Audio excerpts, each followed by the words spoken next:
तिन्ही परीक्षा क्रॅक केल्या, पण त्यावेळेस दुसरंच काही मनात होतं म्हणून ते काही जॉईन केलं नाही. पुन्हा शिक्षक म्हणून 2 वर्ष सेवा केली, ती जॉईन केलं नाही. सुरुवात कुठून झाली ती? 8वीत परीक्षेत नापास होण्यापासून. तुम्ही तुमच्या आयुष्यात कोणती परीक्षा नापास झालात का? झालात का? मोठ्याला सांगा. म्हणजे तुम्ही माझ्यापेक्षा चांगले होणार. मी 8वीत नापास होऊन जर एवढा चांगला होतोय, तुम्ही तर एक बी परीक्षा नापास झाला नाहीत बेटे हो. तुम्ही किती उंच पदावरती जाता ते लक्षात घ्या. आलं लक्षात? त्याच्यामुळं तुम्हाला आता काय करायला लागेल? फक्त चांगला अभ्यास करायला लागेल, तरच होऊ शकतं हे. आलं लक्षात? आता जाता जाता बराचसा वेळ झाला तुम्हाला बोलतोय मी. जाता जाता एकच गोष्ट सांगतो की सर्वात मोठं आयुष्यात ज्यावेळेस संकट येईल त्यावेळेस काय केलं पाहिजे. मागापासून सांगतोय की सगळं करत असताना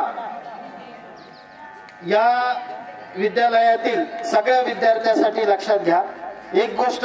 जाता जाता फक्त हे शेवटचं वाक्य सांगेल की बराच वेळपासून तुम्ही सगळे ऐकतायत, बराच वेळपासून सगळं चाललंय आपलं, बराच वेळपासून बसलेलं आहे. शिक्षकांच्या अगदी मान राखून आदर करून तुम्ही बसलात. तुमचा हा निरोप समारंभाचा कार्यक्रम आणि या कार्यक्रमाच्या निमित्तानं तुम्ही या ठिकाणी बसलेला आहात.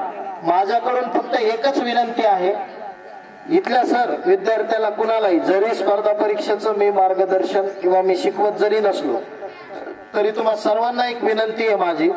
भविष्यात तुम्हाला जर कधीही वाटलं, कधीही म्हणतोय मी, कधीही वाटलं की मला या परीक्षा द्यायच्यात, मला काय व्हायचंय, PSI व्हायचंय, मला STI व्हायचंय, मला कलेक्टर व्हायचंय, डेप्युटी कलेक्टर व्हायचंय, शिक्षक व्हायचंय, काय तुम्हाला कुठलीही स्पर्धा परीक्षा द्यायची असू द्या, कुठल्याही शासकीय नोकरीसाठी तुम्हाला मार्गदर्शन लागू द्या, कधीही सोनवणे सरशी संपर्क साधायचा, मला येऊन भेटायचं.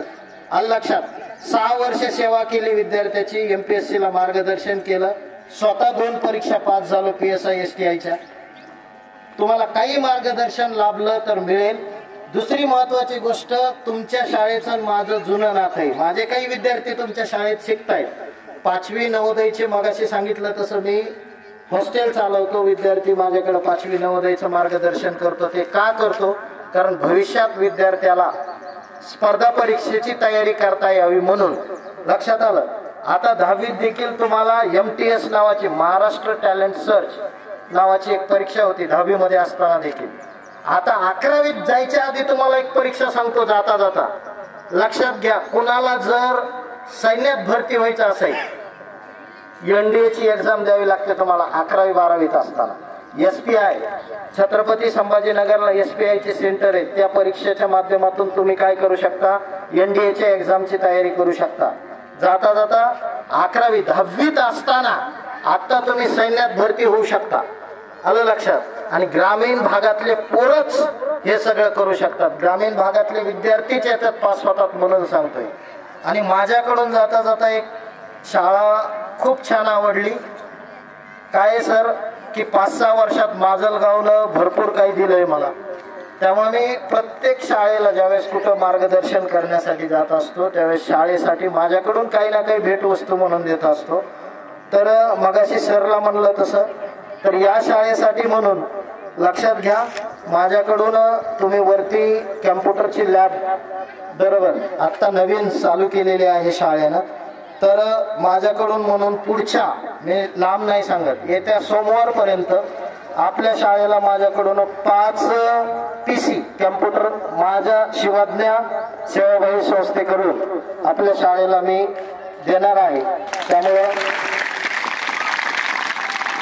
कारण एक सांगतो मी, आता छत्रपती शिवाजी महाराजांविषयी काहीच बोललो नाही आणि बोलण्यासाठी मी पैसे घेतो बरोबर.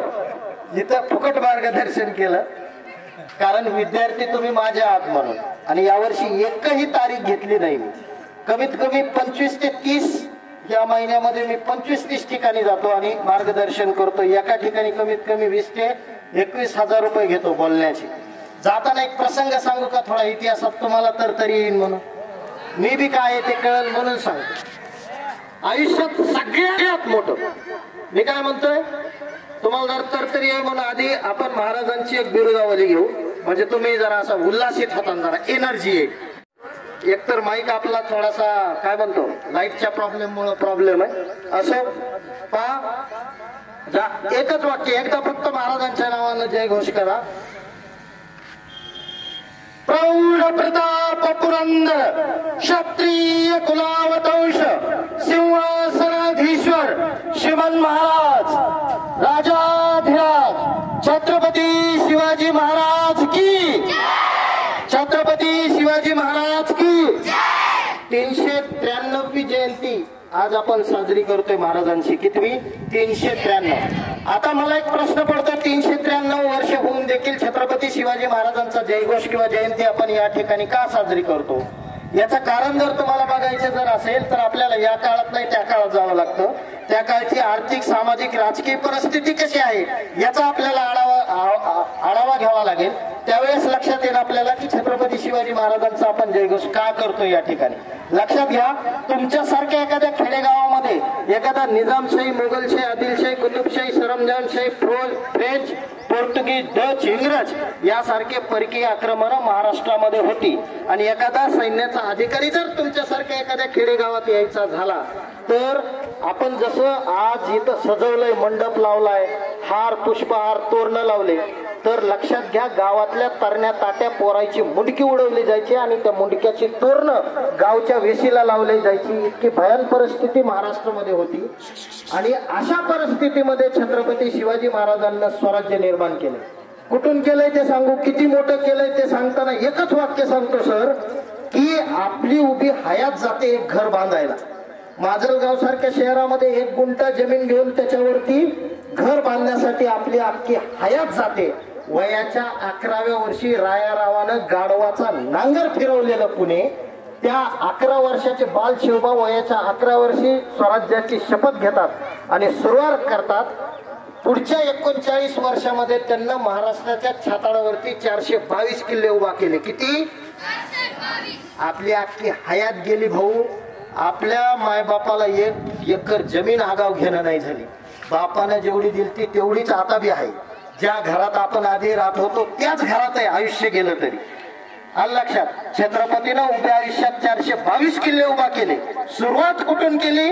रायारावानं गाढवाचा नांगर फिरवलेला पुणे आणि नुसता गाढवाचा नांगर नाही फिरवला, त्या चौकामध्ये पुण्याच्या चौकात एक पहार रवली आणि त्या पहारीला फुटकी वाहन तुटकी कवडी जोडली आणि सांगितलं जो कोणी या पुण्यात राहील त्याचा निर्वंश होईल म्हणून. लक्षात घ्या, कुणीच पुण्यात राहत नव्हतं. अशा पुण्यातून सुरुवात केली. आता मोठे पण सांगतो 422 किल्ले महाराष्ट्राच्या छाताडा उभा केले. आत्ताच काही दिवसापूर्वी सहलीला घेऊन गेलतो विद्यार्थ्याला, 15 दिवस झाले असते. रायगडावरती गेलो. छत्रपतीनं राजधानीचा रायगड बांधला.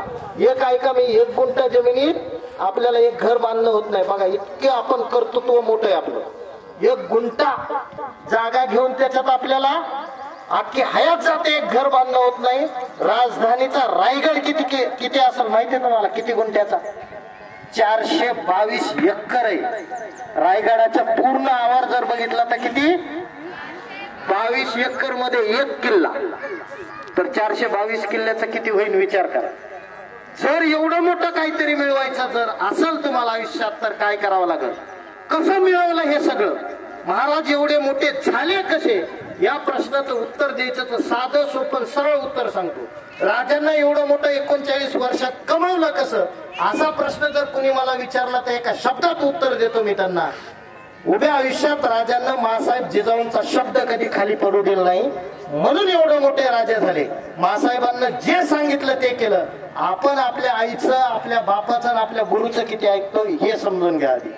जर आयुष्यात तुमचं कल्याण व्हावं असं कोणाला वाटत असेल तर फक्त आई वडिलाला वाटतं आणि एक तुमच्या शिक्षकाला वाटतं. तुम्ही तुमच्या आई वडिलाचं शिक्षकाचं किती ऐकता याच्यावर तुमची उंची ठरणार आहे, तुम्ही कुठं जाणार आहेत हे ठरणार आहे.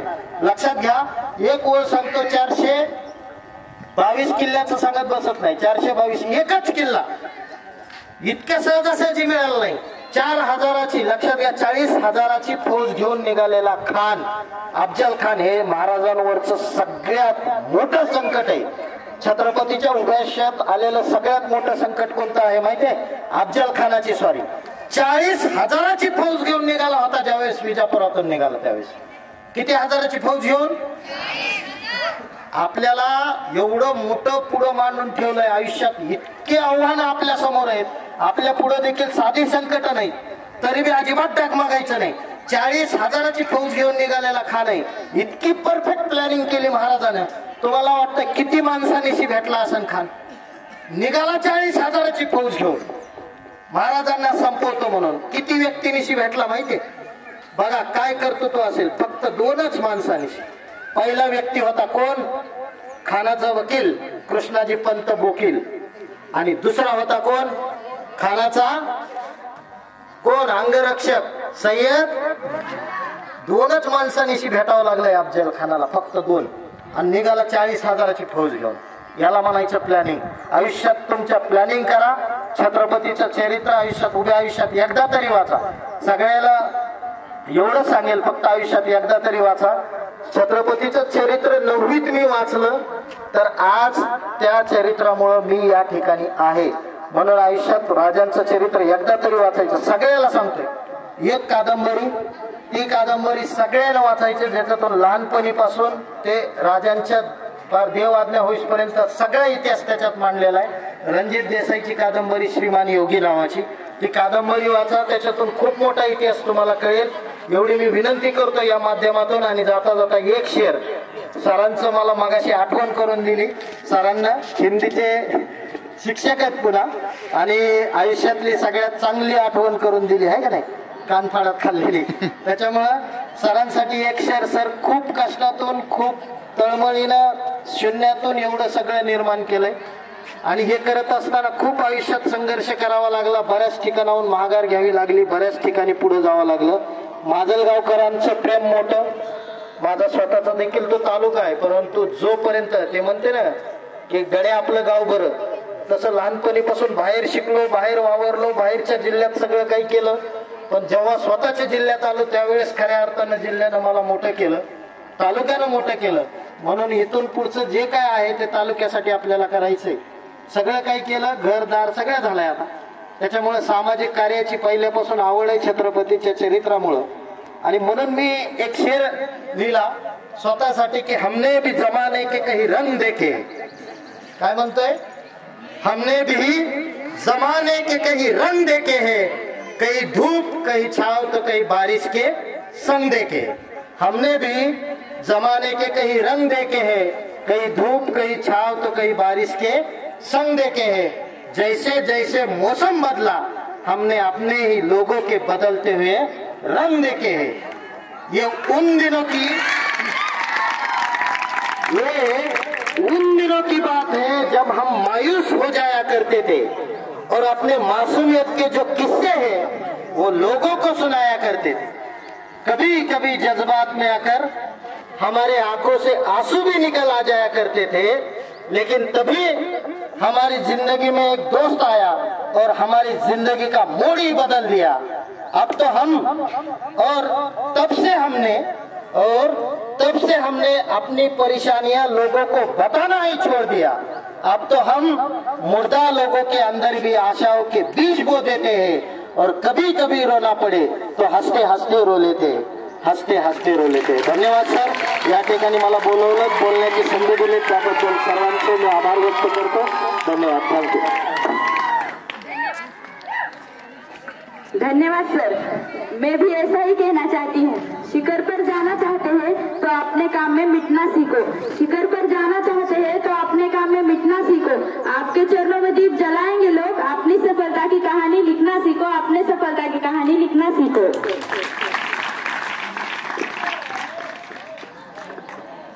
यानंतर अध्यक्ष समारोप होईल. आजच्या कार्यक्रमाचे अध्यक्ष श्रीमान सुवर्ण सर हे आपले मनोगत व्यक्त करतील.